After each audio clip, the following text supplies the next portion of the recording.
जमलेल्या सर्व माझ्या लढवय्या शिवसैनिक बांधवांनो, भगिनींनो आणि मातांनो, बऱ्याच वर्षांनंतर मी पुण्यामध्ये तुमच्या समोर येतोय. खरं म्हणजे मला जाहीर सभा घ्यायची होती, कारण आता लढाई मैदानामध्येच होणार, हॉलमध्ये नाही होणार. आणि जसं मी परवा मुंबईतल्या शिवसैनिकांसमोर बोलताना बोललो, ज्याचा उल्लेख संजय राऊत यांनी केला, आणि इकडे एक फोटो आहे, एक तर तू राहशील किंवा मी राहीन,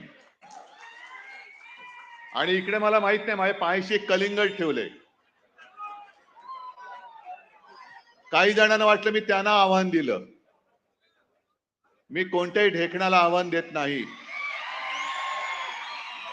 मी म्हणजे कोण आणि तू म्हणजे कोण हे समजून घेतलं पाहिजे.